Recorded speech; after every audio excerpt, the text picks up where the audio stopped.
हुए कई video share किए। पंजशीर की लड़ाई में तालिबान के साथ पाकिस्तान की फौज के भी लड़ने के कई सबूत सामने आए। आरएसएस की तुलना तालिबान से करने के जावेद अख्तर के बयान पर महाराष्ट्र सरकार में मतभेद दिखाई दिया और राहुल गांधी के किसान महापंचायत पर किए एक ट्वीट पर बीजेपी ने पलटवार करते हुए उन पर लोगों को गुमराह करने का आरोप लगाया। जबरदस्त जंग के बाद तालिबान ने दावा किया कि उसने पंजशीर पर कब्जा कर लिया, जबकि अहमद मसूद के एनआरएफ ने दावा किया कि पाकिस्तान ने तालिबान की मदद की। अफगानिस्तान का पंजशीर वो इलाका है जहां अहमद मसूद के लड़ाकों ने तालिबान को दिन में तारे दिखा दिए और वहां कई दिनों से आर पार की जंग चल रही। लेकिन इसी बीच तालिबान ने दावा कर दिया कि अफगानिस्तान के बाकी हिस्सों की तरह पंजशीर में भी उसका राज है। यानी कि इस दावे के जरिए उन्होंने ये जता दिया कि काबुल और कंधार जैसे इलाकों की तरह पंजशीर से जुड़ा हर फैसला भी वही लेंगे। दुनिया को तालिबान की बात पर यकीन हो, इसलिए उन्होंने कुछ वीडियो भी शेयर किए, जिनमें एक वीडियो में बहुत सारे टैंक एक जगह खड़े दिखे। इसके अलावा वीडियो में सेना का कुछ और सामान भी दिखा और बैकग्राउंड में तालिबान की शान में गाया हुआ गाना सुनाई दिया।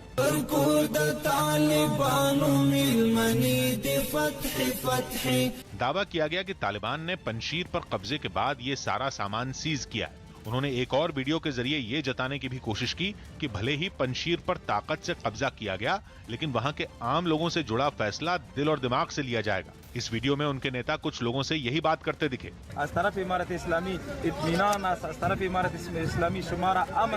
15 अगस्त को अफगानिस्तान में तालिबान शासन लौटा था, लेकिन पंजशीर के शेर कहे जाने वाले अहमद शाह मसूद के बेटे अहमद मसूद ने उनकी खुशियों पर ग्रहण लगा दिया था।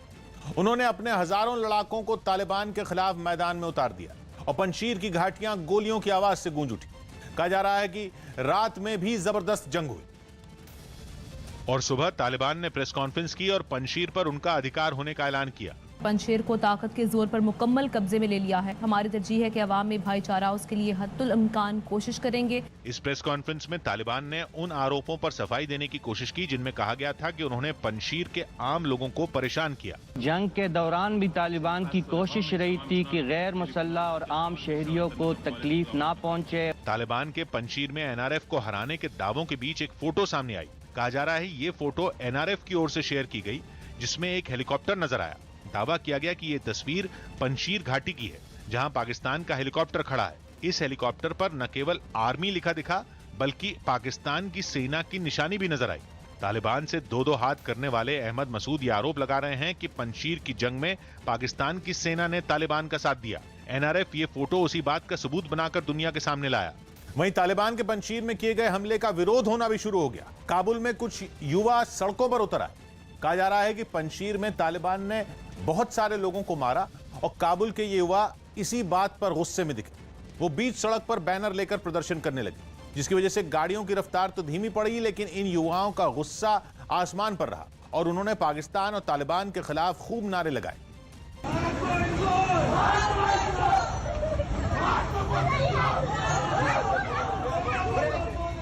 हालांकि पंजशीर अफगानिस्तान का एक ऐसा हिस्सा है जहां पर इससे पहले न तो कभी अमेरिकी फौज का कब्जा हुआ, न ही सोवियत संघ की सेना पंजशीर में कभी पांव जमा पाई।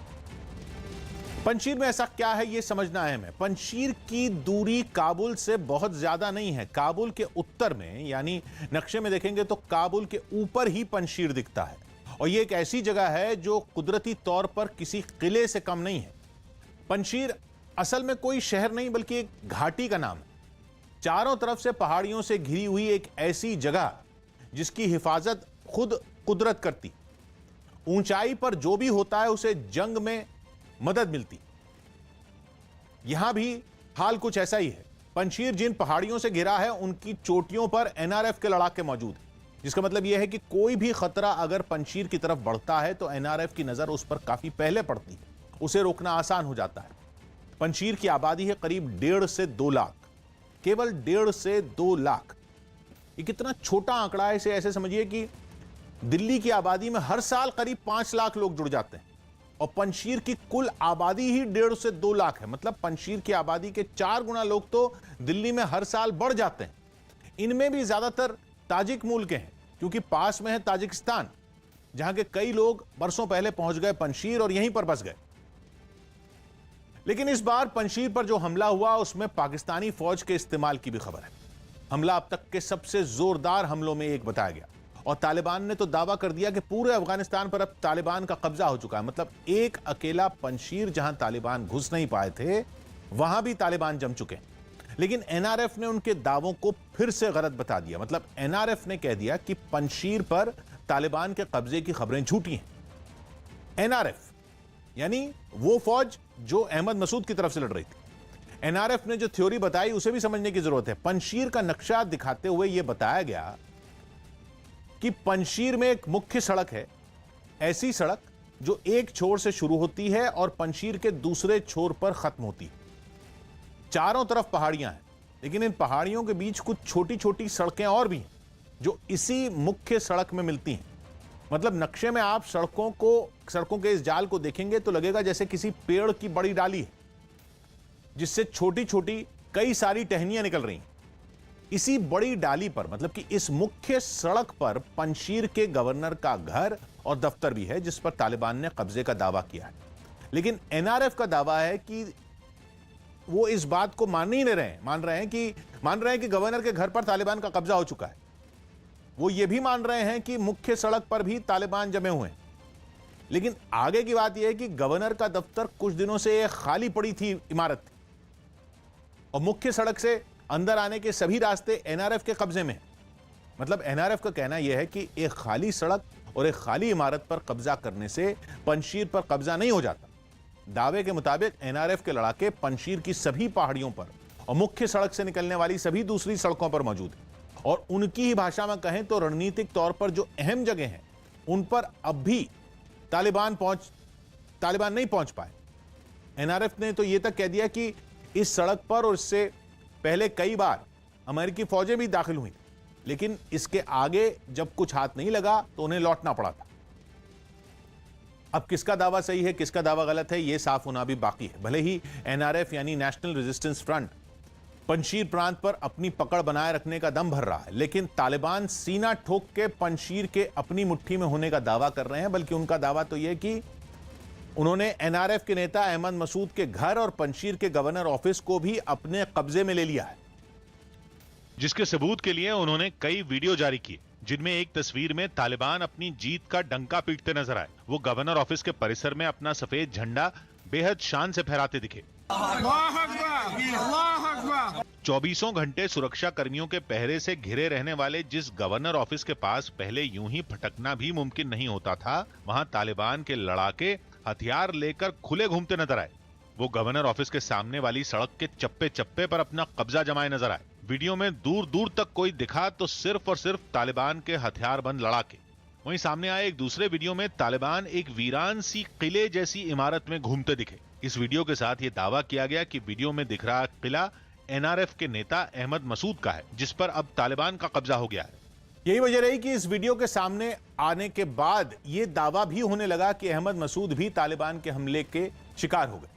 लेकिन इस दावे का खंडन करने के लिए एनआरएफ सामने आया और उसकी तरफ से साफ किया गया कि अहमद मसूद बिल्कुल सुरक्षित हैं और पंजशीर में ही हैं। एनआरएफ ने दो टूक कहा कि उसके लड़ाके मैदान छोड़कर भागने नहीं वाले, बल्कि तालिबान से लोहा लेने के लिए वो लगातार पंजशीर में ही डटे हुए हैं। लेकिन इस लड़ाई में एनआरएफ को एक बड़ा झटका जरूर लगा। उसके प्रवक्ता फहीम दश्ती की मौत हो गई। पत्रकार रहे फहीम दश्ती अंतर्राष्ट्रीय मीडिया के लिए एनआरएफ का चेहरा थे, जो उसकी तालिबान से चल रही जंग की एक एक जानकारी दुनिया तक पहुंचाते थे। लेकिन कहा जा रहा है कि तालिबान के समर्थन में उतरी पाकिस्तानी सेना के ड्रोन के हमले में उनकी जान चली गई। तालिबान से छिड़ी जंग में एनआरएफ के जिन अहम लोगों की मौत हुई उनमें जनरल वदूद और मुनीब अमीरी भी हैं। वहीं खबर है कि अफगानिस्तान के उपराष्ट्रपति रहे अमरुल्लाह सालेह, जो पंजशीर में एनआरएफ के साथ मिलकर तालिबान को धूल चटाने में लगे हैं, उनका कोई अता पता नहीं। खबर है कि वो पंजशीर छोड़कर अफगानिस्तान के पड़ोसी देश ताजिकिस्तान जा चुके हैं। जिसके बाद तालिबान ने एक वीडियो जारी कर दिया। इस वीडियो में एक बड़े से मैदान में कई हेलीकॉप्टर खड़े नजर आए। मुफ्त के हेलीकॉप्टर देखकर तालिबान के लड़ाकों का ईमान ऐसा डोला कि वो उन पर टूट पड़ने के लिए तेजी से उनकी तरफ बढ़े। तालिबान का दावा है कि ये अमरुल्लाह सालेह के हेलीकॉप्टर हैं, जिन्हें उन्होंने अपने कब्जे में ले लिया है। हालांकि ये वीडियो उन्होंने ही जारी किया है और न्यूज 18 इस वीडियो की पुष्टि नहीं करता। लेकिन एक बात साफ हो गई कि पाकिस्तान पूरी तरह तालिबान के साथ है। खुलकर पाकिस्तान कर रहा है तालिबान की मदद, या यूं कह लीजिए कि तालिबान बना हुआ है पाकिस्तान का एक प्यादा। बने हुए हैं प्यादा। अब तक कभी भी पाकिस्तान ने ये बातें खुलकर नहीं की, लेकिन सच्चाई एक बार फिर सामने आ गई। खासतौर पर पंजशीर पर इस बार हुए हमले में पाकिस्तानी फौज की बड़ी भूमिका के पक्के सबूत सामने आए। सबूत नंबर 1, पाकिस्तान की फौज के हेलीकॉप्टर की तस्वीर। वही हेलीकॉप्टर जिसके जरिए तालिबान को कवर दिया जा रहा था। अब पाकिस्तान की वायुसेना अगर एक जंग में तालिबान की ढाल बन रही है तो इसका मतलब तो साफ है कि दोनों के बीच पूरे तालमेल के साथ जंग लड़ी जा रही है। सबूत नंबर 2, नॉर्दर्न अलायंस के नेताओं का दावा, जिन्होंने इस बार यह साफ कहा कि तालिबान के इस हमले में पाकिस्तान की सेना शामिल थी। तीसरा सबूत है पाकिस्तान की खुफिया एजेंसी ISI के चीफ का इतने नाजुक वक्त में काबुल पहुंचना। जब पूरी दुनिया तालिबान के अफगानिस्तान पर कब्जे से सन्न है, उस वक्त ISI के प्रमुख का काबुल पहुंचकर तालिबान के नेताओं से मिलना यह साफ करता है कि पाकिस्तान और तालिबान साथ साथ है। चौथा सबूत यह कि जिस वक्त ISI चीफ फैज हमीद काबुल के दौरे पर है, उसी वक्त तालिबान और पाकिस्तानी फौज के पंजशीर पर हमले की खबर आने का मतलब साफ है कि दोनों के बीच कुछ तो खिचड़ी पक रही। और पांचवा सबूत भी अहम है, ठीक उसी वक्त पाकिस्तान के नेता अब दुनिया को यह बता रहे हैं कि तालिबान को मान्यता मिलनी चाहिए, तालिबान को अफगानिस्तान में शांति की स्थापना करने का मौका मिलना चाहिए।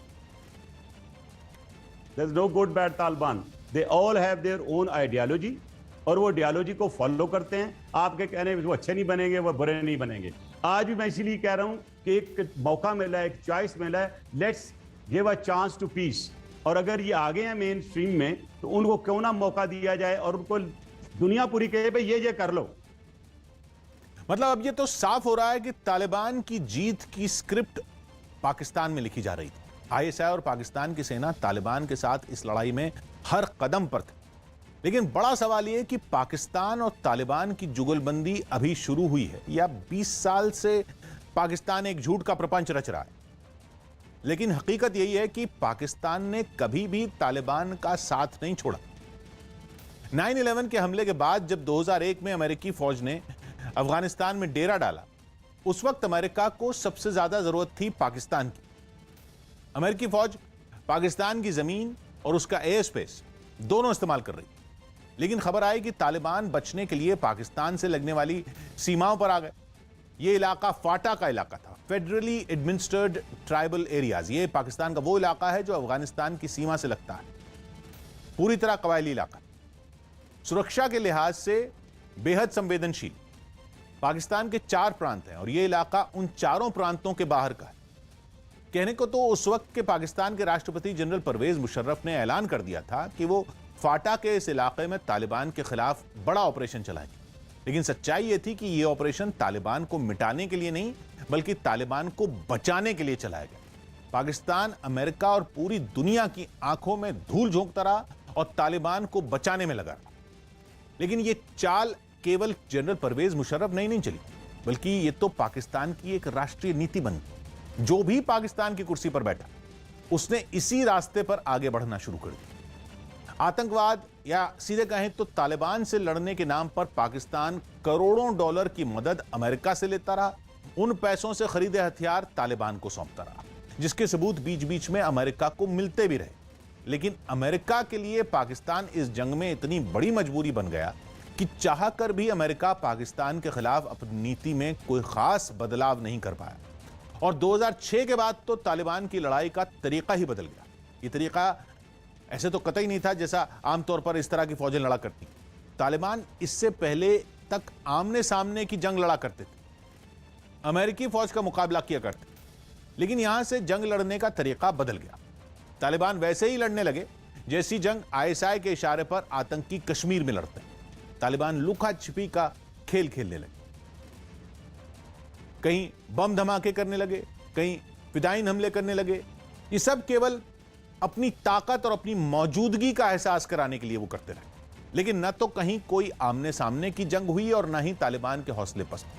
अमेरिका समेत पूरी दुनिया को संकेत मिलने लगे कि तालिबान के बदले हुए तौर तरीकों की योजना कहीं और बन रही। एक ऐसा वक्त बीता जब अमेरिकी एजेंसियों ने तालिबान के अड्डों पर अपने सबसे ताकतवर हथियारों का इस्तेमाल किया। आसमान से बम बरसाए गए, रॉकेट दागे गए। ऐसा लगने लगा जहां आतंकियों के ठिकाने होते थे वहां कभी कोई पेड़ पौधे भी नहीं होंगे।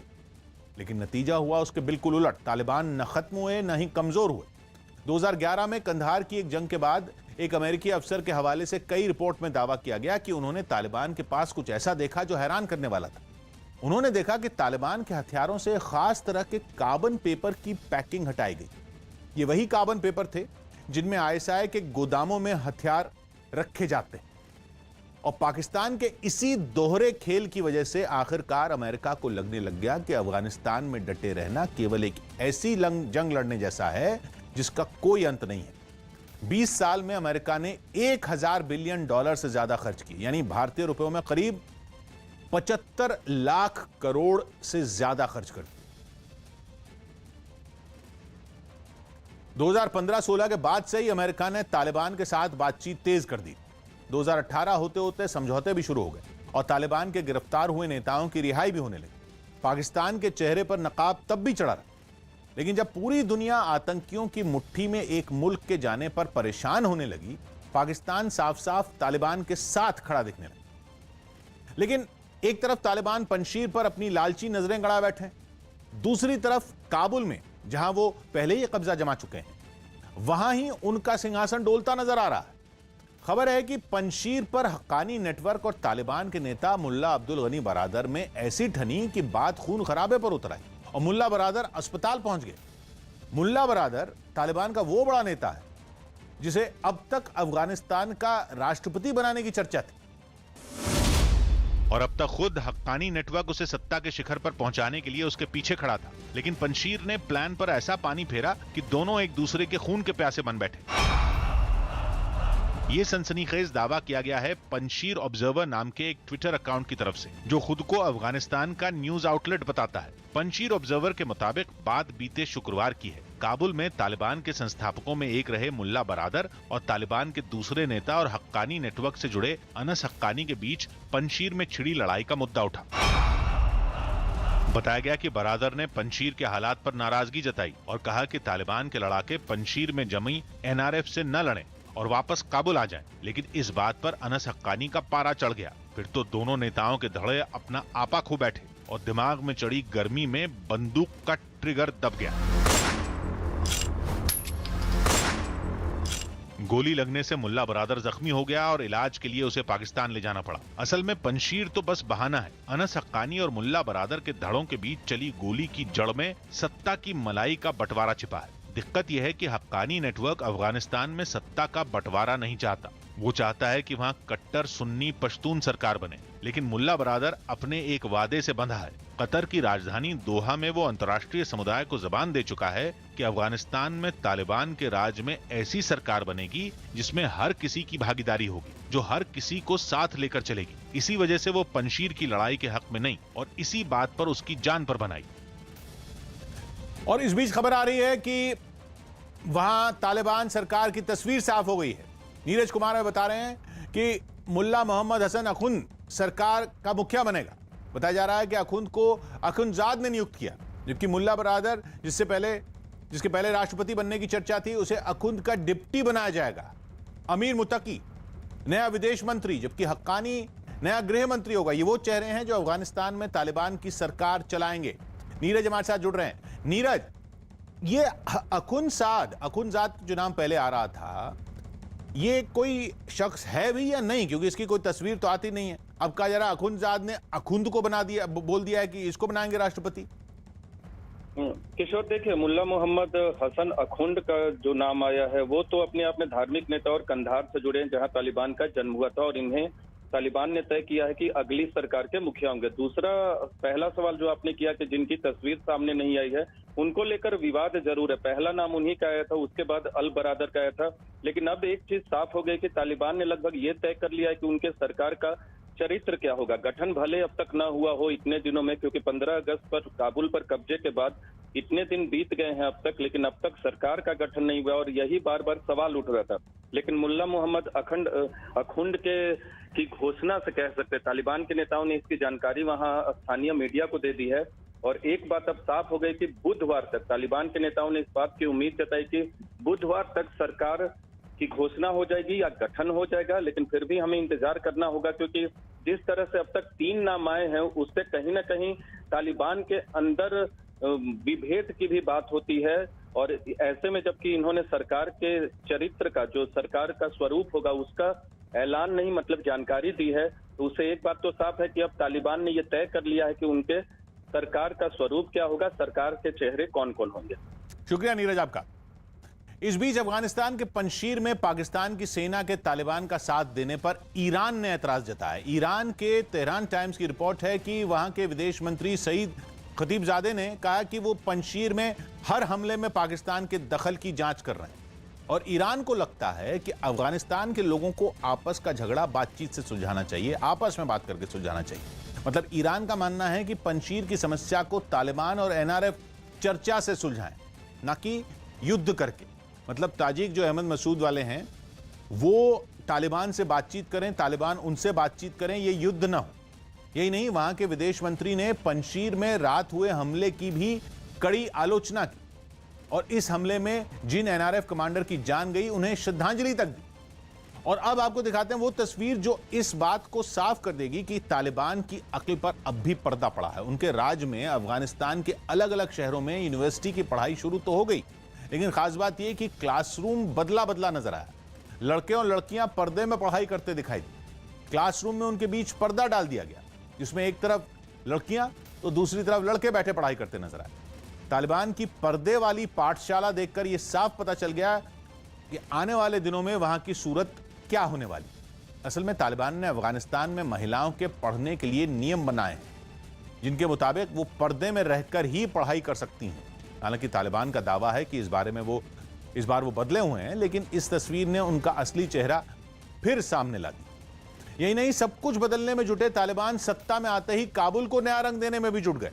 वहां महिला मॉडलों के पोस्टर और दूसरी तस्वीरें तो पहले ही फाड़ दी गई थीं, लेकिन अब काबुल की दीवारों को भी सफेद रंग में रंगना शुरू कर दिया गया। ये सब काबुल की खूबसूरती बढ़ाने के लिए नहीं, बल्कि इसलिए किया जा रहा है ताकि दीवारों पर बनी तस्वीरों को ढका जा सके। काबुल से सामने आई तस्वीर में कुछ पेंटर एक दीवार की पुताई करते नजर आए। इस दीवार पर कई महिलाओं, मानवाधिकार कार्यकर्ताओं और दूसरी हस्तियों की तस्वीरें पेंट की गई थीं, लेकिन अब उनके ऊपर सफेद रंग चढ़ाने के बाद तालिबान से जुड़े नारे लिख दिए गए। सौभाग्य की एक बात यह कि 9/11 हमले का बदला लेने के लिए अमेरिका अफगानिस्तान में उतरा और इसी मौके पर चौका मारकर पाकिस्तान ने आतंकवाद के खिलाफ छिड़ी अमेरिका की जंग में उसका साथी बनने का दावा ठोक दिया था। लेकिन वो मुहावरा है ना, मुंह में राम बगल में छुरी। आतंकवाद के खिलाफ पाकिस्तान की जंग का रवैया भी यही रहा। उसकी सेना और इंटेलिजेंस ने अफगानिस्तान में मौजूद आतंकी संगठनों से रिश्ता कभी तोड़ा ही नहीं और वही रिश्ते कई मौकों पर आतंकी संगठनों की रीढ़ साबित हुए। पाकिस्तान के इस दोहरे रवैये पर दुनिया को शक तो पहले से ही था, लेकिन अब उसका असली चेहरा खुलकर सामने आ गया। T20 वर्ल्ड कप के लिए पाकिस्तान टीम का ऐलान हो गया। अगले महीने यूएई में होने वाले T20 वर्ल्ड कप के लिए पाकिस्तान टीम का ऐलान कर दिया गया। इस टीम की कमान बाबर आजम ही संभालेंगे। हालांकि T20 वर्ल्ड कप में शोएब मलिक और सरफराज अहमद को जगह नहीं दी गई। यूपी की जेल में बंद मुख्तार अंसारी की सुरक्षा की अर्जी पर सुप्रीम कोर्ट सुनवाई नहीं करेगी। अदालत ने मुख्तार अंसारी के परिवार को यह याचिका इलाहाबाद हाई कोर्ट में दाखिल करने को कहा। दिल्ली पुलिस ने चोरी के मोबाइल सप्लाई करने के मामले में एक आरोपी को गिरफ्तार कर लिया। हालांकि दूसरा आरोपी भागने में कामयाब रहा। पुलिस ने इस कार्रवाई में 100 से ज्यादा मोबाइल भी जब्त कर लिए। दावा है कि भागने वाला आरोपी दूसरे राज्यों और नेपाल में इन चोरी के मोबाइल को बेचता था। सुप्रीम कोर्ट ने सिंघू बॉर्डर को खोलने की मांग वाली एक याचिका पर सुनवाई से मना कर दिया। अदालत ने इस मामले में याचिकाकर्ता को पहले हाईकोर्ट जाने की सलाह दी। ये सिंघू बॉर्डर दिल्ली और हरियाणा को जोड़ता है और इसे कृषि सुधार कानूनों के विरोध में प्रदर्शन कर रहे लोगों ने पिछले साल नवंबर से बंद किया हुआ है। मध्य प्रदेश में कांग्रेस की नई टीम के गठन को लेकर राजनीति शुरू हो गई। कांग्रेस ने ऐलान किया कि वो 16 से 18 साल तक के छात्रों को जोड़कर बाल कांग्रेस बनाएगी, जिन्हें कांग्रेस पार्टी और देश के इतिहास के बारे में बताया जाएगा। दावा किया गया कि 2023 में होने वाले विधानसभा चुनाव में ये कार्यकर्ता पार्टी के लिए अहम कड़ी साबित होंगे। जब वो वोटिंग देने की स्थिति में आए तो वो नाप तोल के एक सही निर्णय ले सकें। इस बाल कांग्रेस पर बीजेपी की तरफ से चिकित्सा और शिक्षा मंत्री विश्वास सारंग ने सवाल उठाए। बीजेपी ने कहा कि पढ़ाई की उम्र में कांग्रेस छात्रों को राजनीति में ढकेलना चाहती है। मुझे लगता है कि केवल और केवल कांग्रेस अपने राजनीतिक एजेंडे को पूरा करने का काम कर रही है। हिमाचल प्रदेश की राजधानी शिमला से रोंगटे खड़े कर देने वाला एक वीडियो सामने आया। वहां पहाड़ खिसकने से नेशनल हाईवे पर मलबे का अंबार लग गया। यह हादसा उस वक्त हुआ जब हाईवे पर कई लोग मौजूद थे। तभी पहाड़ का एक बड़ा हिस्सा टूटकर हाईवे पर गिर गया। वहां से सामने आई तस्वीरों में पहाड़ से मलबा किसी झरने की तरह नीचे गिरता दिखाई दिया। ये देखकर लोगों के होश उड़ गए। हालांकि लोग उस जगह से दूर ही खड़े रहे। इसी बीच पहाड़ से बड़ी बड़ी चट्टानें नीचे गिरने लगी।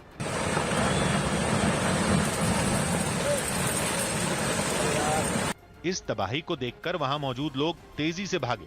तब तक मलबे ने किन्नौर शिमला हाईवे को पूरी तरह जाम कर दिया। कई लोगों ने इस मंजर को अपने मोबाइल में कैद कर लिया। हालांकि मलबे की वजह से लोगों का वहां से आगे बढ़ पाना नामुमकिन हो गया। हादसे के बाद हाईवे पर गाड़ियों की लंबी कतार नजर आई। सौभाग्य की बात है कि हिमाचल में भारी बारिश की वजह से पहाड़ खिसकने की घटनाएं लगातार बढ़ी हैं। शिमला में भी पिछले कुछ दिनों से बारिश हो रही है, जिसकी वजह से पहाड़ खिसकने की ये एक और घटना सामने आई। हालांकि राहत की बात यह रही कि पहाड़ दरकने की आशंका में लोग पहले ही आगाह हो गए और हादसे में किसी को चोट नहीं आई। यूरोप के देश मोंटेनेग्रो में चर्च के नए मुखिया की ताजपोशी पर जबरदस्त बवाल छिड़ गया। मोंटेनेग्रो में पिछले कुछ साल पहले तक सर्बिया का शासन था, लेकिन बाद में ये एक आजाद देश बन गया और इसी इतिहास की वजह से वहां लोगों का एक बड़ा हिस्सा सर्बिया को पसंद नहीं करता। ऐसे में जब उन्हें सेटिने शहर में सर्बियन ऑर्थोडॉक्स चर्च के नए मुखिया की ताजपोशी की जानकारी मिली तो वो भड़क गए। सैकड़ों की तादाद में लोग सड़कों पर उतर आए और हंगामा शुरू कर दिया। देखते ही देखते ये प्रदर्शन हिंसक झड़प में बदल गया। हालात इतने बिगड़ गए कि पुलिस को आंसू गैस के गोले दागने पड़े। पुलिस की इस कार्रवाई के बावजूद लोग पीछे नहीं हटे। ताजपोशी का कार्यक्रम न हो सके इसके लिए लोगों ने रास्ते तक रोक दिए। हाईवे पर टायरों के ढेर रखकर उनमें आग लगा दी गई। लोगों का विरोध देख नए मुखिया को हेलीकॉप्टर के जरिए चर्च तक पहुंचाया गया, जिसके बाद कड़ी सुरक्षा के बीच किसी तरह समारोह को पूरा किया जा सका। सौभाग्य की बात है कि करीब 15 साल पहले मोंटेनेग्रो सर्बिया का हिस्सा था, लेकिन 2006 में वो सर्बिया से आजाद होकर अलग देश बन गया। हालांकि अब भी वहां बड़ी तादाद में लोग सर्बियन ऑर्थोडॉक्स चर्च में आस्था रखते हैं और वहां की राजनीति में भी चर्च का असर काफी ज्यादा है। लेकिन वहां जनता का एक तबका ऐसा भी है जो इसे अपने देश में सर्बिया के बढ़ते दखल के तौर पर देखता है। ऐसे में इन लोगों को चर्च के नए मुखिया के चुने जाने की जानकारी मिली तो वो विरोध में उतरा। इंजीनियरिंग कॉलेज में प्रवेश की परीक्षा जेईई मेन के पेपर लीक होने के आरोप पर कांग्रेस का छात्र संगठन एनएसयूआई सड़कों पर उतरा है। सीबीआई इस मामले की जांच कर रही है, लेकिन एनएसयूआई के कार्यकर्ताओं ने मांग की कि यह जांच सुप्रीम कोर्ट की निगरानी में हो। और केंद्रीय शिक्षा मंत्री के घर के पास इकट्ठा हो गए। इन लोगों को जब पुलिस ने रोका तो वो और जोश से आगे बढ़ने की कोशिश करने लगे और पुलिस से भिड़ गए। थोड़ी देर तक वो पुलिस से उलझे रहे और जब कामयाबी नहीं मिली तो वहां लगे बैरिकेड पर चढ़कर नारे लगाने लगे। प्रदर्शनकारी शेर थे तो पुलिस सवा शेर। जैसे ही पुलिस ने देखा कि एनएसयूआई कार्यकर्ता नहीं मान रहे, उन्होंने उन्हें बसों में ठूसना शुरू कर दिया। कांग्रेस का छात्र संगठन प्रतियोगी परीक्षाओं के पेपर लीक होने का आरोप लगाते हुए शिक्षा मंत्री के घर के बाहर प्रदर्शन कर रहा है। जो मान गया वो आराम से बस में डाला गया और जो नहीं माना उसे धक्का देकर बिठाया गया। खींचतान में कुछ लोग गिर भी गए, लेकिन पुलिस ने इसकी परवाह नहीं की और सख्ती जारी रखी। जब से जेईई मेन के पेपर लीक होने के आरोप लगे हैं, तब से कांग्रेस आक्रामक है। उसके छात्र संगठन एनएसयूआई ने भी वही किया। उसने केवल मामले की जांच का मुद्दा ही नहीं उठाया, बल्कि उन्होंने इस बहाने केंद्र सरकार पर भी हमला किया और प्रदर्शन की शुरुआत में हाथ डालकर आगे बढ़े। इस मामले की जांच में जुटी सीबीआई ने कई जगहों पर छापे मारे थे और कुछ लोगों से पूछताछ की थी। सौभाग्य की बात है कि जब से जेईई मेन के पेपर लीक होने का आरोप लगा है, तब से कांग्रेस केंद्र सरकार पर हमला कर रही है और प्रवेश परीक्षाओं का आयोजन करने वाली नेशनल टेस्टिंग एजेंसी की साख पर सवाल उठा रही है, क्योंकि 2017 में सरकार ने यह परीक्षा कराने की जिम्मेदारी इस एजेंसी को दी। वहीं इस मामले पर केंद्र सरकार गंभीर है और सीबीआई ने जांच भी शुरू कर दी। उत्तर प्रदेश के अमरोहा से रोंगटे खड़े कर देने वाला एक वीडियो सामने आया। वहां बारिश में एक जर्जर मकान अचानक ढह गया, जिसके पास एक आदमी भी खड़ा था। जैसे ही मकान का हिस्सा झुकने लगा, उसने वहां से भागने की कोशिश की। इसके बाद जो हुआ, ब्रेक के बाद कांग्रेस शासन का एफआईआर किस तरीके का होता है, यह प्रदेश की जनता और देश की जनता बेहतर तरीके से समझती है। इस तरह का वक्तव्य आगे न आए, इस बात की चिंता मुख्यमंत्री जी को और इस बात की चिंता छत्तीसगढ़ शासन को करनी चाहिए। टीएमसी ने पश्चिम बंगाल में 3 विधानसभा सीटों पर होने वाले उपचुनाव के लिए उम्मीदवारों का ऐलान कर दिया है। पार्टी ने ममता बनर्जी को भवानीपुर विधानसभा सीट से उपचुनाव में उतारा है, जिसके लिए कार्यकर्ताओं ने तैयारियां भी शुरू कर दी। यूपी विधानसभा चुनाव से पहले बीजेपी ने प्रदेश के 18 शहरों से प्रबुद्ध वर्ग सम्मेलन की शुरुआत की। मुख्यमंत्री योगी आदित्यनाथ खुद इस सम्मेलन में हिस्सा लेने के लिए वाराणसी पहुंचे। ये सम्मेलन 20 सितंबर तक चलेगा और राज्य की सभी 403 विधानसभा सीटों पर होगा। आज काशी पर हर व्यक्ति गौरव की अनुभूति करता है। शिक्षक दिवस पर राष्ट्रपति रामनाथ कोविंद ने देश भर के 44 टीचरों को राष्ट्रीय शिक्षा अवार्ड से सम्मानित किया। कोरोना के खतरे को देखते हुए इस सम्मान समारोह में राष्ट्रपति ऑनलाइन जुड़े। भावी पीढ़ियों का निर्माण हमारे सुयोग्य शिक्षकों के हाथों में सुरक्षित है। अफगानिस्तान के पंजशीर में नेशनल रेसिस्टेंस फ्रंट ने दावा किया कि उसने लड़ाई के दौरान 100 से ज्यादा तालिबान को पकड़ लिया। साथ ही उसने तालिबान के 180 टैंकों पर भी कब्जा कर लिया। टोक्यो पैरालंपिक्स में बैडमिंटन खिलाड़ी कृष्णा नागर ने गोल्ड मेडल हासिल कर इतिहास रच दिया। उन्होंने फाइनल में हांगकांग के चू मन कोई को 21-17, 16-21, 21-17 से शिकस्त दी। प्रधानमंत्री मोदी ने कृष्णा नागर से फोन पर बात की और उन्हें इस जीत के लिए बधाई दी। मैं खुशकिस्मत हूं कि मैं गोल्ड मेडल लेकर के आया हूं मेरे इंडिया के लिए। केरल के कोषिकोड में निपाह वायरस की चपेट में आने से एक 12 साल की बच्ची की मौत हो गई। ये बच्चा पिछले कुछ दिनों से बीमार था और जांच के बाद उसमें निपाह वायरस के होने की पुष्टि की गई। इसकी जानकारी मिलने के बाद केंद्र की स्वास्थ्य विभाग की एक टीम भी कोषिकोड पहुंच गई। हालांकि राज्य सरकार ने भरोसा दिया है कि वायरस ना फैले, इसके लिए हर जरूरी कदम उठाए जा रहे हैं। बताया गया कि कोरोना वायरस से ज्यादा खतरनाक निपाह वायरस का पहला मामला 2018 में कोषिकोड में ही सामने आया था। यूपी के सीएम योगी आदित्यनाथ ने गोरखपुर के बाढ़ में डूबे इलाकों का दौरा किया। इसके बाद उन्होंने बाढ़ प्रभावितों से मुलाकात भी की। इस दौरान उन्होंने जरूरतमंदों में खाने पीने का सामान भी बांटा। टोक्यो पैरालंपिक्स के सिंगल्स पैरा बैडमिंटन प्रतियोगिता में गौतम बुद्ध नगर के डीएम सुहास एलवाई ने सिल्वर मेडल जीता। वो फाइनल में फ्रांस के लुकास माजुर से हार गए। सिल्वर मेडल जीतने वाले डीएम सुहास से प्रधानमंत्री मोदी ने फोन पर बात की और उनका हौसला बढ़ाया। आपके साथ बात करने का मौका दिया, मैं बहुत ज्यादा गौरवान्वित महसूस कर रहा हूँ। पाकिस्तान के क्वेटा में एक बम धमाके में 3 सुरक्षा कर्मियों की मौत हो गई, जबकि 15 से ज्यादा लोग घायल हो गए। बताया गया कि आत्मघाती हमलावर ने सुरक्षा बल को निशाना बनाते हुए ये धमाका किया। दावा किया गया है कि इस हमले में किसी बड़े आतंकी संगठन का हाथ हो सकता है। अभिनेत्री लीना मारिया पॉल को दिल्ली पुलिस ने गिरफ्तार कर लिया। आरोप है कि तिहाड़ जेल में रहते हुए 200 करोड़ की ठगी करने के मामले में सुकेश चंद्रशेखर के साथ लीना पॉल शामिल थी। आरजेडी नेता तेज प्रताप यादव ने छात्र जनशक्ति परिषद नाम से एक नया सामाजिक संगठन बनाने का ऐलान किया। बताया गया कि इस संगठन को बनाने का मकसद आरजेडी को मजबूत करना है। राजस्थान के चित्तौड़गढ़ में नहाने के दौरान तालाब में डूबने से 5 बच्चों की मौत हो गई।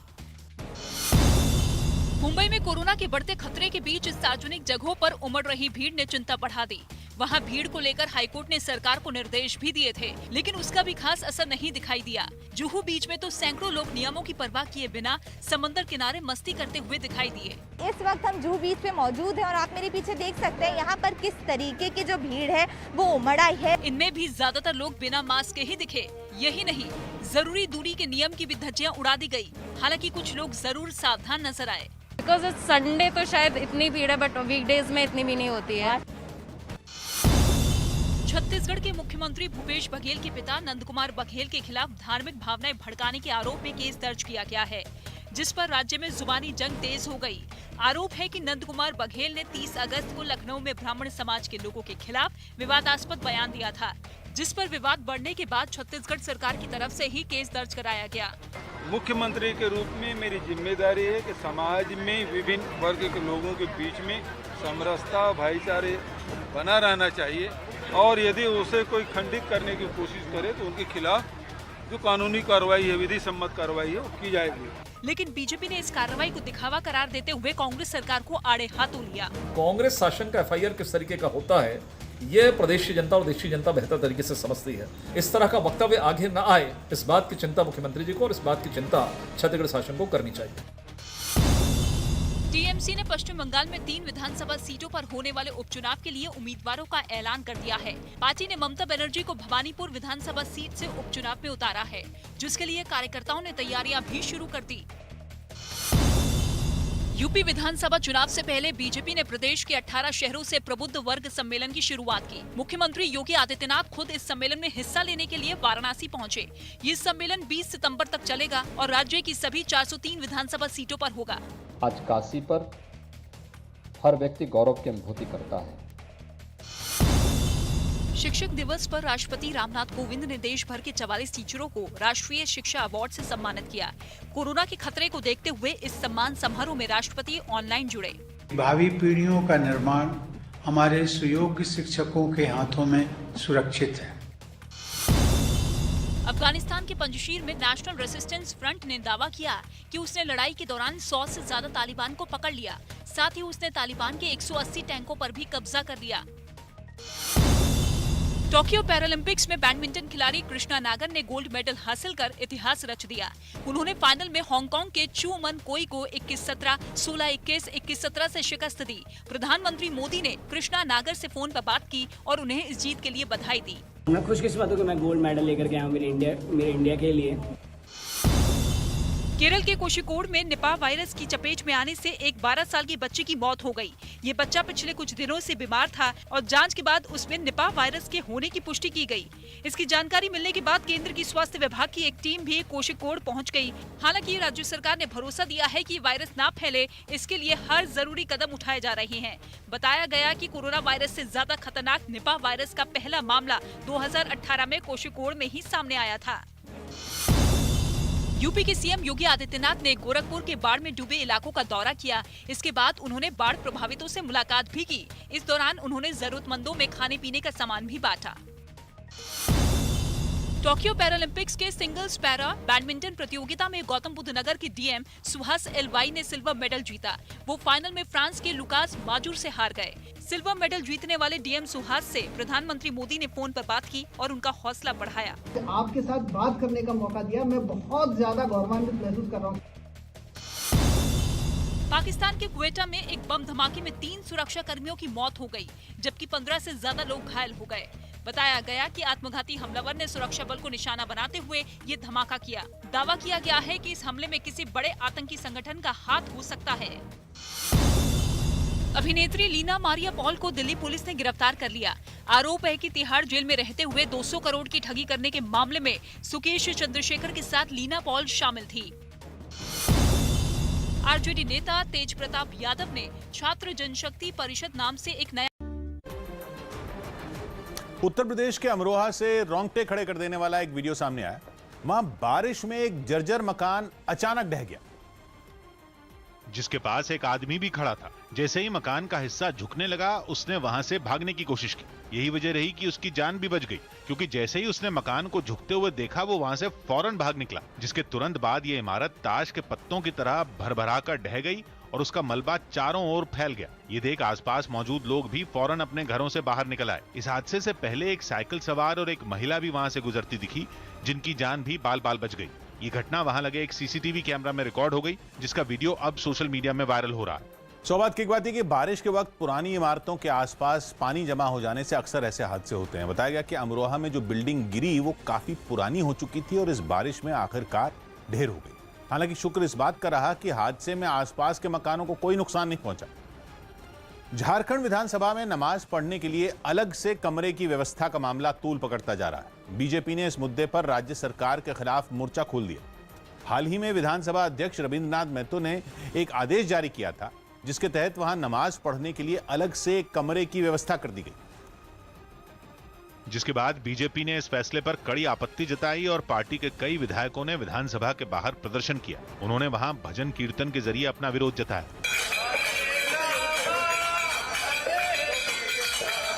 बीजेपी विधायकों ने चेतावनी भी दी कि विधानसभा अध्यक्ष का फैसला रद्द होने तक उनका प्रदर्शन जारी रहेगा। मैं माननीय विधानसभा अध्यक्ष से बहुत ही विनम्रता पूर्वक आग्रह करता हूं कि जो उन्होंने आदेश निर्गत किया है उसको तत्काल प्रभाव से रद्द करें। लेकिन सत्ताधारी कांग्रेस ने बीजेपी पर बेवजह मामले को तूल देने का आरोप लगा दिया। इसी तरह की व्यवस्था पुराने विधानसभा में थी। बीजेपी के इस प्रदर्शन के दौरान कुछ पोस्टर भी दिखाई दिए, जिनके जरिए पार्टी ने इस मुद्दे पर अपनी नाराजगी जताई।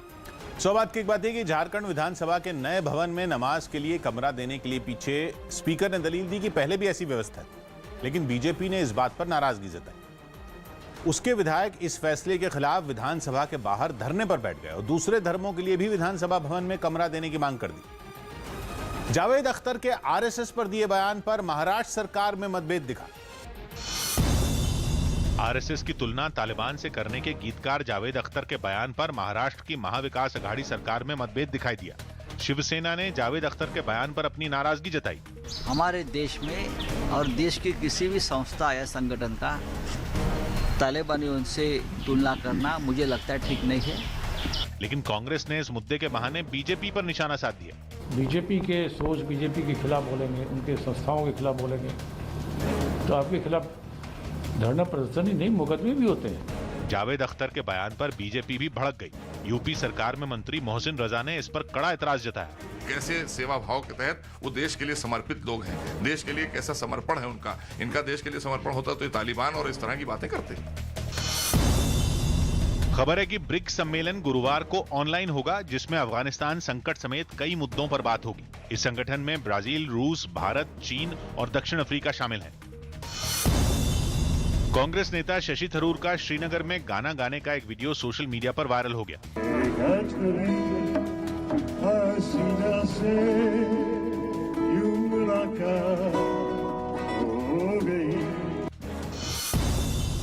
कांग्रेस ने पश्चिम बंगाल में होने वाले विधानसभा उपचुनाव में शमशेरगंज सीट से उम्मीदवार नहीं उतारने का फैसला लिया। बंगाल कांग्रेस अध्यक्ष अधीर रंजन चौधरी ने बताया कि जिस उम्मीदवार को पार्टी ने टिकट दिया था वो अब ममता सरकार के खिलाफ चुनाव नहीं लड़ेंगी।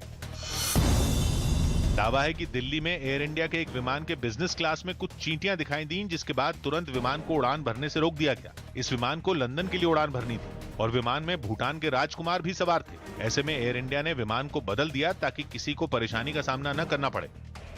गुजरात के सूरत में हुई जोरदार बारिश ने लोगों के लिए परेशानी खड़ी कर दी। वहां लगातार होती बारिश से इतना पानी जमा हो गया कि कई इलाके पूरी तरह पानी में समा गए और सड़कें तो समंदर में तब्दील हो गईं। पानी इस कदर जमा हुआ कि सड़कों को ढूंढ पाना तक मुश्किल हो गया। कुछ जगहों पर घुटनों तक पानी में लोग चलते नजर आए तो कुछ लोगों ने सड़क की जगह डिवाइडर पर चलकर रास्ता पार किया। इस पानी की वजह से कई जगहों पर बसों और कारों के पहिए जाम हो गए। कुछ मोटरसाइकिल सवारों ने इसे पार करने की हिम्मत दिखाई तो उन्हें खमियाजा भुगतना पड़ा। एक जगह पर तो एक बाइक सवार पानी में गिर गया। सूरत में लगातार होती बारिश से जगह जगह ऐसे ही हालात पैदा हो गए। मौसम विभाग ने भी गुजरात के कई हिस्सों में भारी बारिश का अलर्ट जारी कर दिया। सौभाग्य की बात है कि इस बार का मानसून गुजरात के लिए मुसीबतें लेकर आया। सूरत समेत कई जगहों पर बारिश आफत बनकर बरसी, लेकिन सूरत में तो तस्वीर इसलिए भी ज्यादा खराब है क्योंकि वो गुजरात के दक्षिणी हिस्से में पड़ता है और मौसम विभाग ने सबसे ज्यादा बारिश की आशंका इसी इलाके में जताई। मेक्सिको के चियापास में शरणार्थियों और सुरक्षा बल के बीच हिंसक झड़प हो गई, जिसके बाद कई शरणार्थियों को हिरासत में ले लिया गया। अमेरिका जाने की फिराक में ये शरणार्थी हैती, क्यूबा और वेनेजुएला जैसे देशों से मेक्सिको पहुंचे थे, लेकिन अवैध तरीके से वहां घुसने की वजह से वो मेक्सिको के सुरक्षा बल की नजरों में आ गए। शरणार्थियों की मौजूदगी की खबर मिलते ही बड़ी संख्या में जवान वहां पहुंचे और उनके खिलाफ कार्रवाई शुरू कर दी। इसके बाद तो वहां हंगामा शुरू हो गया। शरणार्थी भी जवानों से भिड़ गए और धक्का मुक्की शुरू कर दी। सुरक्षा बल से बचने के लिए भीड़ ने पथराव शुरू कर दिया। कुछ शरणार्थी तो एक जवान को बंधक बनाकर ले जाते दिखाई दिए। बाद में किसी तरह उसे छुड़ाया गया। हालात बिगड़ते देख सुरक्षा बल ने ताकत का इस्तेमाल करते हुए भीड़ को खदेड़ना शुरू कर दिया। इस दौरान बड़ी तादाद में शरणार्थियों को हिरासत में ले लिया गया। सौभाग्य की बात है कि मध्य और दक्षिण अमेरिकी देशों में कोरोना के बाद से ही पलायन में काफी तेजी आई है। बेहतर जिंदगी की तलाश में वहां से काफी संख्या में लोग मेक्सिको और फिर अमेरिका का रुख करते हैं। हालांकि इनमें ज्यादातर लोग अमेरिका पहुंच ही नहीं पाते और मेक्सिको के अलग अलग हिस्सों में ही रह जाते हैं। कोरोना काल में मेक्सिको की अपनी हालत खराब है। ऐसे में शरणार्थियों की बढ़ती तादाद उसके लिए भी मुसीबत बनती जा रही है। विमानों का संचालन संभालने वाले डीजीसीए के एक नोटिस ने दिल्ली के वसंत कुंज इलाके में रहने वाले कुछ लोगों की परेशानी बढ़ा दी। न्यूज़ 18 के दीपक रावत की रिपोर्ट है कि वसंत कुंज में गंगा, यमुना, नर्मदा और सरस्वती नाम की 4 इमारतों की ऊंचाई घटाने का नोटिस डीजीसीए ने जारी किया, जिन्हें 2010 में हुए कॉमनवेल्थ गेम्स में खिलाड़ियों के रहने के लिए बनवाया गया था।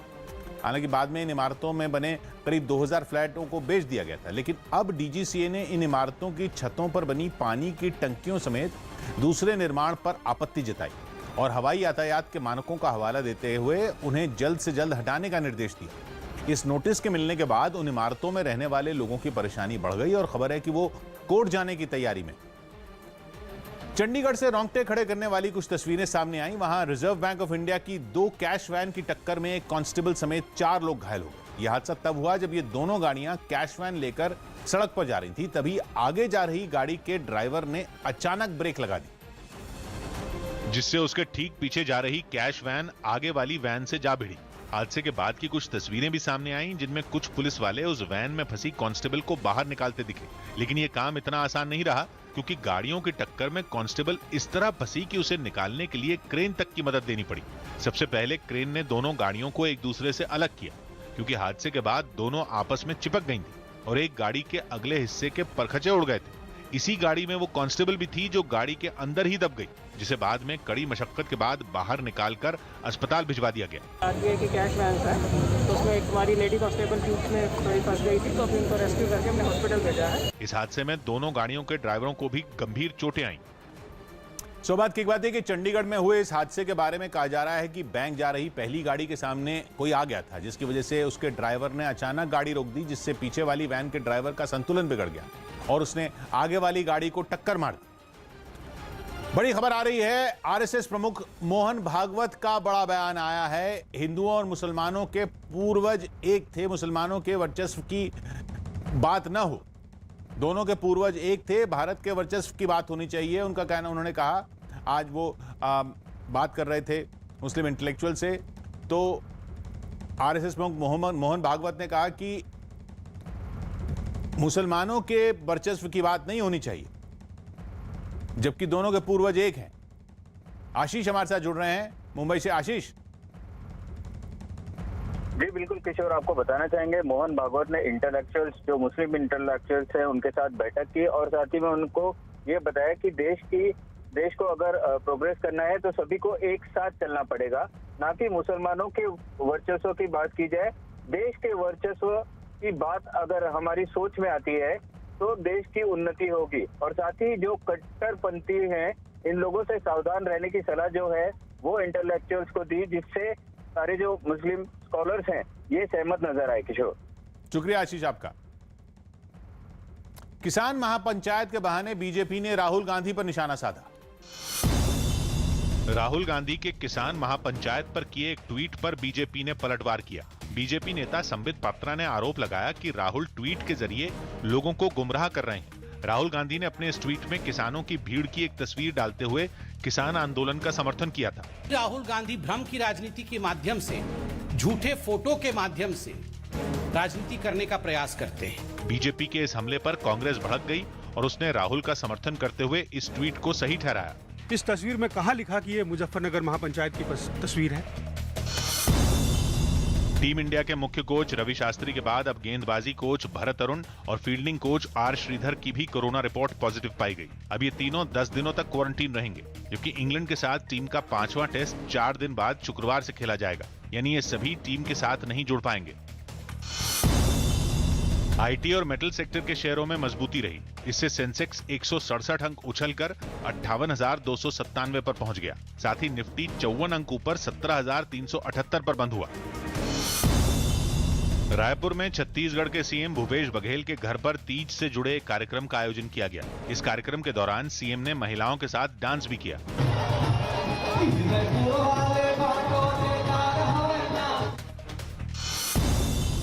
देश में एक दिन में फिर रिकॉर्ड 1 करोड़ से ज्यादा कोरोना वैक्सीन की डोज लगाई गई।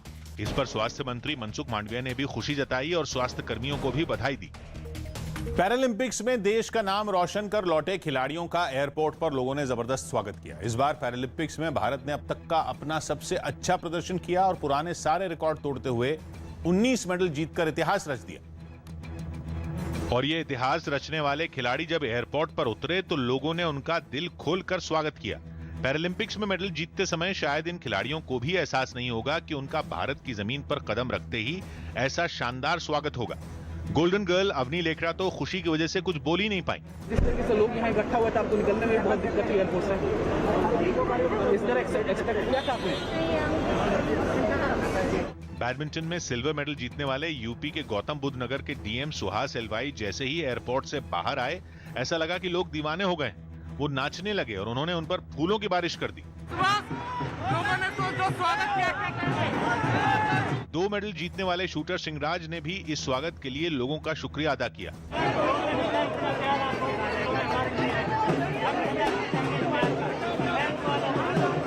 इस बार के पैरालंपिक्स में भारत ने 5 गोल्ड, 8 सिल्वर और 6 ब्रॉन्ज मेडल अपने नाम किए। भारत 19 मेडल जीतकर पदक तालिका में 24वें स्थान पर रहा। सौभाग्य की बात है कि ओलंपिक्स में बेहतरीन प्रदर्शन के बाद भारत ने पैरालंपिक्स में भी झंडे गाड़ दिए। ओलंपिक्स में नीरज चोपड़ा के गोल्ड समेत 7 मेडल जीतने से जश्न में डूबे देश को पैरालंपिक्स में हिस्सा लेने वाले खिलाड़ियों ने भी खुशी मनाने के खूब मौके दिए। ऐसे में जब पैरालंपिक्स में जीत का डंका पीटने के बाद जब वो वापस आए तो लोगों ने उनके स्वागत में पलक पावड़ बिछा दी। चीन के सिचुआन प्रांत में भारी बारिश और जमीन खिसकने की वजह से हालात बिगड़ गए। बताया गया कि वहां पिछले कई दिन से लगातार भारी बारिश हो रही है, जिसकी वजह से एक रिहायशी इलाके में जमीन खिसक गई। वहां से हादसे की बाद की तस्वीरें भी सामने आईं, जिनमें एक बड़ा इलाका पूरी तरह मलबे के ढेर में तब्दील नजर आया। मलबे की चपेट में आने से कई गाड़ियां भी दब गईं। आसपास की रिहायशी इमारतों को भी नुकसान पहुंचा। वहां की एक हाउसिंग सोसाइटी का तो गेट ही मलबे से बंद हो गया। जानकारी मिलने पर राहत बचाव की टीम वहां पहुंची और फंसे हुए लोगों को निकालने का काम शुरू किया गया।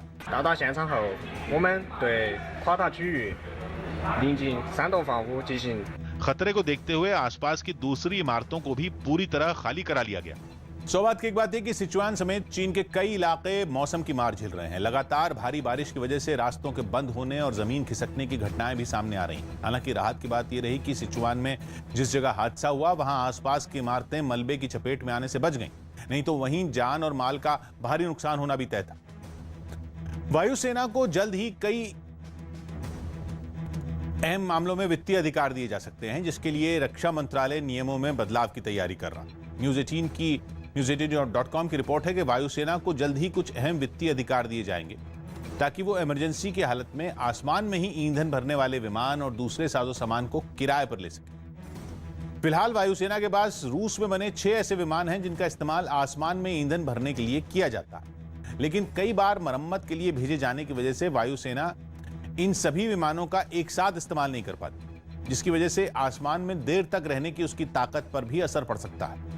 यही नहीं, इन विमानों को खरीदने या लीज पर लेने की प्रक्रिया भी आसान नहीं है और कई बार तो इसमें बरसों का वक्त लग जाता है। लेकिन अब नियमों में बदलाव के बाद वायुसेना निजी सेक्टर की कंपनियों से या दूसरे देशों से ये विमान कम वक्त के लिए किराए पर ले सकेगी। असम सरकार के आदेश पर करीब 4 महीने बाद कुछ नियमों के तहत स्कूल फिर खुल गए। हालांकि अभी 12वीं क्लास में पढ़ने वाले छात्रों को ही स्कूल जाने की इजाजत दी गई, जिसके तहत पहले दिन जब छात्र स्कूल पहुंचे तो वहां की रौनक लौट आई, जिसकी कुछ तस्वीरें गुवाहाटी के एक स्कूल से भी सामने आईं, जिनमें कुछ छात्र एक क्लासरूम में पढ़ाई करते दिखे। कोरोना के खतरे की वजह से स्कूल पहुंचे कई छात्रों ने आपस में जरूरी दूरी बनाने की पूरी कोशिश की, लेकिन कुछ छात्राएं इसका ख्याल नहीं रख पाईं। हालांकि स्कूल पहुंचने वाले सभी बच्चे अपने मुंह पर मास्क लगाए नजर आए। अच्छा लग रहा है इतने दिनों बाद आके, और बहुत दिनों बाद फ्रेंड्स से भी मिली हूं। नियम के तहत एक क्लासरूम में सिर्फ 30 बच्चों को ही बैठाया गया। इसके अलावा असम में ग्रेजुएशन और पोस्ट ग्रेजुएशन के छात्रों की भी कॉलेजों में पढ़ाई शुरू कर दी गई। सौभाग्य की बात है कि कोरोना की वजह से सबसे ज्यादा नुकसान बच्चों की पढ़ाई का ही हुआ। कई स्कूलों ने ऑनलाइन पढ़ाई तो कराई, लेकिन स्कूल जाकर जो पढ़ाई होती थी उसकी भरपाई नहीं हो पाई। इसीलिए कोरोना के मरीजों की तादाद में कमी आई तो असम सरकार ने शर्तों के साथ स्कूलों में 12वीं की क्लास शुरू कर दी और कॉलेज भी खोल दिए, जबकि 11वीं तक के छात्रों की पढ़ाई ऑनलाइन ही कराने का फैसला लिया गया। बिहार के लखीसराय से डरा देने वाली तस्वीर सामने आई। वहां नमकीन बनाने वाली एक फैक्ट्री लपटों में गिर गई। यह आग कैसे लगी इसका पता नहीं चल पाया, लेकिन आग इतनी जबरदस्त थी कि उसने कुछ ही देर में पूरी फैक्ट्री को अपनी चपेट में ले लिया। फैक्ट्री से कई फीट ऊंची लपटें उठती नजर आईं, जिससे वहां दहशत फैल गई। आग से उठने वाले काले धुएं ने पूरे इलाके को ढक लिया। हालांकि बाद में किसी तरह इस आग को बुझा लिया गया। इस हादसे में फैक्ट्री में रखा सारा सामान जलकर राख हो गया। साथ ही वहां कुछ गाड़ियां भी खड़ी थी जो इस हादसे का शिकार हो गई। वैक्सीन अभियान से जुड़े लोगों से पीएम ने बातचीत की। प्रधानमंत्री मोदी ने हिमाचल प्रदेश में कोरोना वैक्सीन अभियान से जुड़े कुछ कर्मचारियों से ऑनलाइन बातचीत की और उन्हें लगातार इस काम में जुटे रहने के लिए प्रेरित किया। इसके अलावा पीएम ने कोरोना वैक्सीन लगवाने वाले लोगों से भी चर्चा की। हिमाचल प्रदेश में सभी लोगों को कोरोना की पहली डोज दे दी गई है। इस पर भी पीएम ने राज्य सरकार और वहां के लोगों की तारीफ की। मास्क और 2 गज की दूरी का मंत्र हमने टीके के बावजूद भूलना नहीं है। केंद्रीय मंत्री स्मृति ईरानी और मुख्तार अब्बास नकवी ने मुंबई में पोषण जागरूकता अभियान की शुरुआत की। इस अभियान के तहत उन्होंने मुस्लिम समुदाय की महिलाओं को कुपोषण से बचने के तरीके बताए। साथ ही उन्हें पोषण देने वाली कुछ चीजें भी बांटी। इस दौरान दोनों केंद्रीय मंत्री वहां के एक होटल में गए, जहां उन्होंने डोसा और वड़ा खाया। पाकिस्तान क्रिकेट बोर्ड ने बताया कि टीम के मुख्य कोच मिसबाह उल हक और गेंदबाजी कोच वकार यूनुस ने इस्तीफा दे दिया। अब इनकी जगह कुछ समय के लिए सकलैन मुश्ताक और अब्दुल रज़ाक की जिम्मेदारी संभालेंगे। दिल्ली के पास गाजियाबाद विकास प्राधिकरण के गेट पर कई लोग धरने पर बैठ गए। इन लोगों का आरोप है कि प्रशासन ने उनकी 800 एकड़ जमीन एक प्रोजेक्ट के लिए ली, लेकिन वादे के मुताबिक बढ़ा हुआ मुआवजा नहीं दिया। मुआवजा देना पड़ेगा, उसके लिए चाहे हमें किसी हद तक जाना पड़े। महाराष्ट्र के सीएम उद्धव ठाकरे ने राज्य में धार्मिक कार्यक्रमों में भीड़ जमा होने पर नाराजगी जताई। कोरोना की तीसरी लहर की आशंका को देखते हुए सीएम ने ऐसे सभी कार्यक्रमों को टालने की अपील की। उत्तर प्रदेश के कानपुर से एक चौंकाने वाला वीडियो सामने आया। वहां छेड़खानी के खिलाफ बयान देने पर कुछ दबंगों का गुस्सा भड़क गया, जिसके बाद उन्होंने पीड़ित लड़की और उसके घर वालों पर हमला बोल दिया और फिर उन्हें बुरी तरह पीटा। सीसीटीवी कैमरे में रिकॉर्ड वीडियो में दिखा कि कुछ दबंग युवती के घर के बाहर हंगामा करने के इरादे से पहुंचे, जिनमें कुछ महिलाएं भी शामिल थीं। महिलाओं के दो गुटों में धक्का मुक्की होती दिखी, तो वहीं दूसरी तरफ कुछ पुरुष लाठियों से एक दूसरे को पीटते नजर आए। हद तो तब हो गई जब महिलाओं को मारने के लिए एक आदमी हाथ में हथियार लिए आगे बढ़ा। गनीमत यह रही कि बाकी लोगों ने उसे इससे पहले ही रोक लिया। बताया गया कि सारा मामला छेड़खानी का था, जिसकी वजह से पहले दबंगों ने उस लड़की के घर वालों से मारपीट की, जिन्हें बचाने के लिए घर की कुछ महिलाएं भी आगे आईं। इसके बाद इस लड़ाई में महिला और पुरुष दोनों के दो झुंड बन गए, जो आपस में एक दूसरे के साथ काफी देर तक मारपीट करते नजर आए। सौभाग्य की बात यह कि कानपुर में जो हुआ वो पुरानी रंजिश का नतीजा था। छेड़खानी के आरोप में दबंगों के खिलाफ लड़की ने गवाही दी, जिसके बाद दबंगों ने लड़की और उसके घर वालों को सबक सिखाने के लिए उन पर हमला बोल दिया। पश्चिम अफ्रीका के देश गिनी में तख्ता पलट की खबर सामने आई है। बताया गया कि विद्रोही सैनिकों के एक धड़े ने वहां के राष्ट्रपति भवन पर कब्जा करते हुए राष्ट्रपति को हिरासत में ले लिया और सरकार को भंग कर दिया, जिसकी कुछ तस्वीरें भी सामने आई, जिनमें कई हथियारबंद सैनिक राष्ट्रपति भवन के बाहर मौजूद दिखे। इस दौरान वहां फायरिंग की आवाजें भी सुनी गईं। गोलीबारी होते ही वहां अफरा तफरी मच गई। लोग इधर उधर भागते दिखाई दिए। जल्द ही पूरे शहर में सन्नाटा छा गया। हालांकि जैसे ही तख्ता पलट की खबरें लोगों तक पहुंची, वो जश्न मनाने सड़कों पर उतर आए। वहां सैकड़ों की भीड़ खुशी में झूमते हुए आगे बढ़ती दिखाई दी। बाद में इस तख्ता पलट को अंजाम देने वाले सैनिक सामने आए और देश की सरकार के साथ वहां के संविधान को भी रद्द करने का ऐलान कर दिया।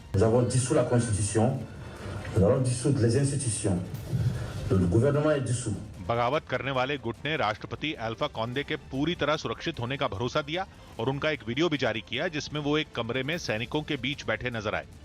सौभाग्य की बात है कि गिनी पर 1958 तक फ्रांस का ही कब्जा था, लेकिन आजादी मिलने के बाद भी वहां के हालात कुछ खास नहीं सुधरे और गिनी में कई बार सैन्य तख्ता पलट हुआ। साल 2010 में अल्फा कॉन्डे के चुनाव के जरिए राष्ट्रपति चुने जाने के बाद माना जा रहा था कि पश्चिमी अफ्रीका के इस देश में लोकतंत्र मजबूत हो, लेकिन वो भी अपना तीसरा कार्यकाल पूरा नहीं कर सके और अब गिनी की